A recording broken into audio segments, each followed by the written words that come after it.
चंद्रयान-3 का प्रज्ञान रोवर चांद की धरती पर काफी ज्यादा चीजों की खोज कर चुका है। चंद्रयान-3 को चांद की धरती पर उतरे लगभग 14 दिन हो गए हैं। प्रज्ञान रोवर चांद की धरती पर गजब के कारनामे करके अपने मुश्किल पड़ाव से आगे बढ़कर अपने मिशन को पूरा कर रहा था। चंद्रयान जब से चांद पर उतरा तब से अभी तक आराम भी नहीं किया था। वह लगातार अपने मिशन पर जुटा हुआ था ताकि वह जल्द से जल्द, यानी कि जब तक सूर्य की उपस्थिति चांद पर रहे तब तक में वह अपना मिशन पूरा कर ले। आपको यह जानकर खुशी होगी कि प्रज्ञान रोवर ने अपने सारे मिशन को पूरा कर लिया है। प्रज्ञान रोवर ने चांद पर क्या क्या खोजा और प्रज्ञान रोवर ने किन किन रहस्यमयी आवाजों को रिकॉर्ड करके इसरो के वैज्ञानिकों के पास भेजा है।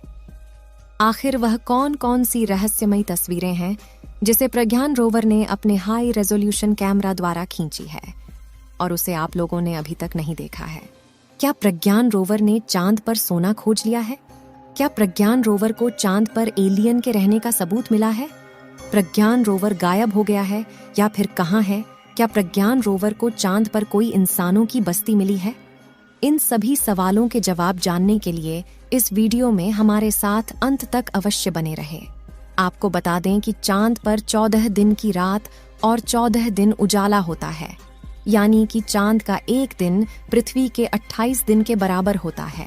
ऐसे में दिन के समय वहां का तापमान काफी ज्यादा गर्म और रात के समय वहां का तापमान काफी ज्यादा ठंडा रहता है। चांद की धरती पर 23 अगस्त के दिन सुबह हुई थी, तब से अभी तक चांद पर उजाला ही चल रहा था। लेकिन अब लगभग चांद पर सूरज को निकले 14 दिन होने वाले हैं और जैसे ही 14 दिन पूरा होगा वैसे ही सूरज डूब जाएगा। आपको पता ही होगा कि हमारे चंद्रयान-3 की विक्रम लैंडर और प्रज्ञान रोवर में सोलर पैनल लगाए गए थे और उसमें काफी ज्यादा पावरफुल बैटरी भी लगी थी जिससे कि वह सूरज की रोशनी से चार्ज होकर अपनी मिशन को पूरा कर सके। वैज्ञानिकों ने जैसा सोचा था बिल्कुल ठीक वैसा ही हुआ। चंद्रयान-3 का विक्रम लैंडर अभी भी चांद पर सही सलामत खड़ा हुआ है और प्रज्ञान रोवर ने अपने सारे मिशन को पूरा कर लिया है।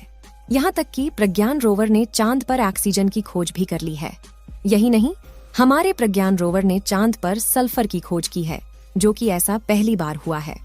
आपको बता दें, चांद पर सल्फर का पाया जाना किसी खजाने से कम नहीं है, क्योंकि सल्फर के द्वारा स्पेस मिशन के लिए भविष्य में फ्यूल तैयार किया जा सकता है, जिसे रॉकेट फ्यूल के रूप में इस्तेमाल किया जा सकेगा। और यदि ऐसा हो गया तो भविष्य में मंगल ग्रह पर मिशन करने के लिए काफी ज्यादा आसानी होगी, क्योंकि चांद का गुरुत्वाकर्षण पृथ्वी के मुकाबले 6 गुना कम है। ऐसे में किसी अन्य ग्रह पर जाने के लिए कम ईंधन की आवश्यकता होगी और आपको पता ही है कि मंगल ग्रह पर जीवन पाए जाने की संभावना है। अगर भविष्य में मंगल ग्रह पर इंसानी बस्ती बसाई जाती है तो फिर चांद से सीधा मंगल पर आसानी से इंसानों को ले जाया जा सकेगा। ऑक्सीजन और सल्फर के अलावा प्रज्ञान रोवर ने चांद पर aluminium, calcium, iron, chromium, titanium, manganese और सिलिकॉन की खोज की है। इन सभी एलिमेंट को प्रज्ञान रोवर में लगे LIBS यानी लेजर इंड्यूस्ड ब्रेकडाउन स्पेक्ट्रोस्कोप द्वारा पता लगाया गया है। ये सभी तत्व चांद के दक्षिणी ध्रुव की मिट्टी में मौजूद है। इन सभी तत्वों के अलावा प्रज्ञान रोवर और विक्रम लैंडर ने चांद की खूब सारी तस्वीर भी इसरो के साथ साझा की है। इस समय जो तस्वीर आप लोग अपने मोबाइल फोन पर देख रहे हैं, इस तस्वीर को विक्रम लैंडर द्वारा रिकॉर्ड किया गया है। इसमें आप देख सकते हैं कि किस तरीके से प्रज्ञान रोवर अपने रास्ते की तलाश में चहलकदमी दिख रहा है और गोल गोल नाच रहा है। हालांकि यह वीडियो कुछ दिन पहले की है, लेकिन इस समय यह वीडियो देश विदेश में काफी ज्यादा वायरल हो रहा है, क्योंकि अमेरिका, रूस और चीन ने ऐसा सोचा भी नहीं था कि भारत के द्वारा बनाया गया प्रज्ञान रोवर चांद पर इस तरीके के कारनामे कर सकता है।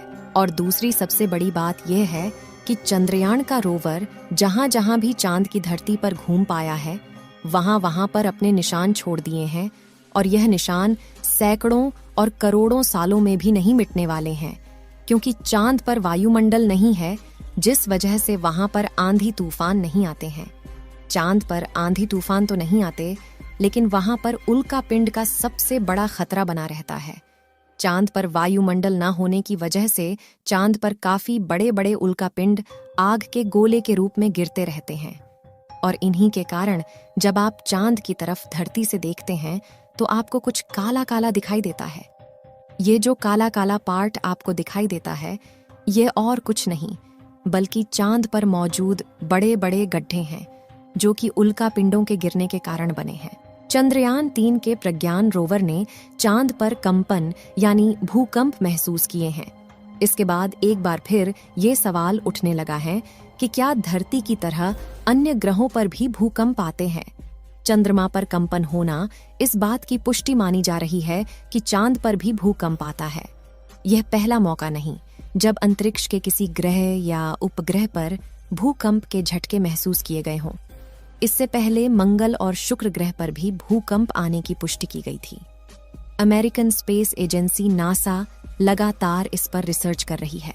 चंद्रयान 3 ने चांद पर पहुंचने के 5वें दिन दूसरा ऑब्जर्वेशन भेजा।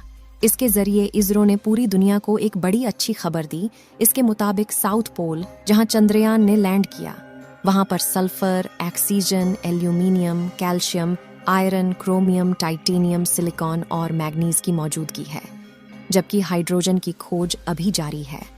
चंद्रमा का दक्षिणी ध्रुव इसलिए भी बेहद अहम है क्योंकि माना जाता है कि इस क्षेत्र में बर्फ मौजूद है। अब अगर ऑक्सीजन और बर्फ मौजूद है तो भविष्य में जीवन की बड़ी संभावना पैदा होती है। यही नहीं, इंसानों के यहाँ बसने की उम्मीद भी जग सकती है। यह हमारे लिए बेहद गर्व की बात है कि चंद्रमा पर इन चीजों के बारे में भारत ने पता लगाया है। इससे पहले रोवर ने चंद्रमा पर टेम्परेचर से जुड़ा एक ऑब्जर्वेशन भेजा था।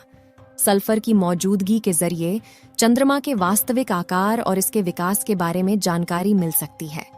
जबकि सल्फर आमतौर पर ज्वालामुखी जैसी गतिविधियों से निकलता है, इसलिए इसकी मौजूदगी से चंद्रमा के इतिहास और संरचना से जुड़ी जानकारी पता करने में सहायता मिलेगी। लैंडर ने चांद पर तापमान का पता लगाया है, लेकिन चांद पर दिन का तापमान वैज्ञानिकों की सोच से बिल्कुल भी अलग है, क्योंकि वैज्ञानिकों ने सोचा था कि चांद का तापमान 40 या 50 डिग्री से ज्यादा होगा, जबकि विक्रम लैंडर द्वारा इसरो के पास भेजी गई रिपोर्ट के मुताबिक चांद पर दिन का तापमान 30 डिग्री सेल्सियस के आसपास है। कुछ दिन पहले प्रज्ञान रोवर के सामने 2 मीटर का चौड़ा गड्ढा आ गया। उस समय भी प्रज्ञान रोवर चालाकी को दिखाते हुए गड्ढे के बगल वाले रास्ते को चुना और अपनी मिशन पर शुरू कर दिया। अभी की सबसे बड़ी खबर यह है कि चंद्रयान 3 ने अपने सारे मिशन को पूरा कर लिया है और इस समय विक्रम लैंडर और प्रज्ञान रोवर के सारे इंस्ट्रूमेंट को बंद कर दिया गया है। यानी कि प्रज्ञान रोवर और विक्रम लैंडर जीवन भर के लिए सो गया है और पूर्ण रूप से निष्क्रिय हो गया है। हालांकि अभी भी इसकी बैटरी फुल चार्ज है और सोलर पैनल ठीक पहले के जैसे काम कर रहे हैं। विक्रम लैंडर को धरती पर वापस आना चाहिए या नहीं? अपनी राय कमेंट में जरूर बताएं। इस वीडियो को एक लाइक जरूर करें और अपने मित्रों तक इस वीडियो को शेयर करें ताकि उन्हें भी जानकारी मिल सके, और अपने भरोसेमंद चैनल को सब्सक्राइब जरूर करें और बेल आइकन को ऑल पर सिलेक्ट करना बिल्कुल ना भूलें। मिलते हैं किसी और नॉलेजेबल वीडियो के साथ। वीडियो को अंत तक देखने के लिए धन्यवाद।